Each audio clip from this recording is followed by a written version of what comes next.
is wrapped up. Rob, put in perspective for us what happened. What were the most important things as you see it to come out of this week?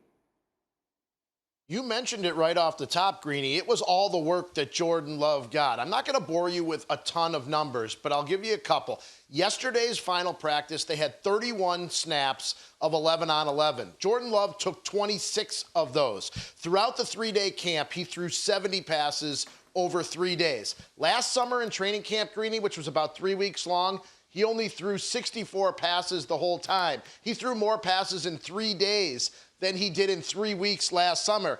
And we asked him what else he was working on, and he said, I'm trying to become more vocal. That's a part of my game that I'm trying to improve on and be able to take charge and command these guys in the huddle. They gave him every opportunity and then some to do that over these 3 days.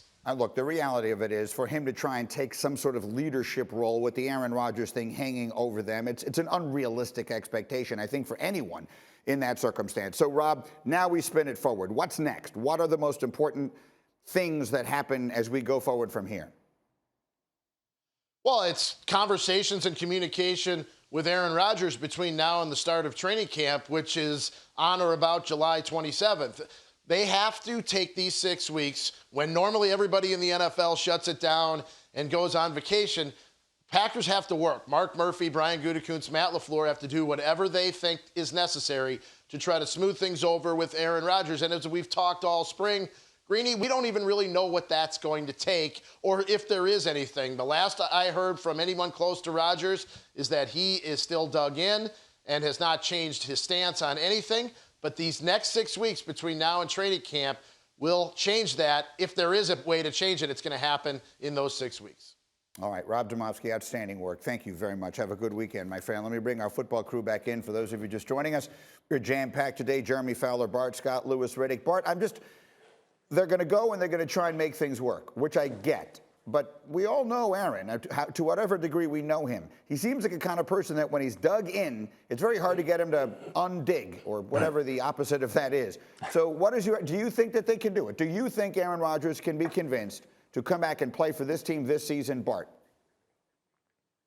You have to be honest with him, Greeny. You have to do something that you haven't done. You have to be transparent and honest. You have to say, listen, Aaron, the fact is we can't, first of all, afford to take the cap hit and trade you. Right? It's going to kill us. We're going to have nothing to show for it. Secondly, Jordan Love isn't ready. Now, listen, what we can do is, and like I said, like I've been saying, the compromise is if you come back and play, give us one more year. That gives us the opportunity to be able to win a Super Bowl, and then we'll do what you wish at the end of the season. And you hope if you get him in the building, you get him locked in, that maybe, just maybe, you can change his mind over the course of the year if you change your ways and you're more transparent without him for the entire year. If not, I think he sits out like Carson Palmer, or I'm a Detroit Lions fan, Greeny. I remember when Barry Sanders wanted to be traded, they decided not to trade him. They held their ground, and Barry Sanders retired. I don't know if Aaron Rodgers would take it that far, but if he's the man that we hear he is, people that that knows him say he's cut family members off, maybe he might be willing to do that and go host Jeopardy and try and compete with Pat Sajak for the #1 show on TV. Yeah, look, I mean, he has options, to be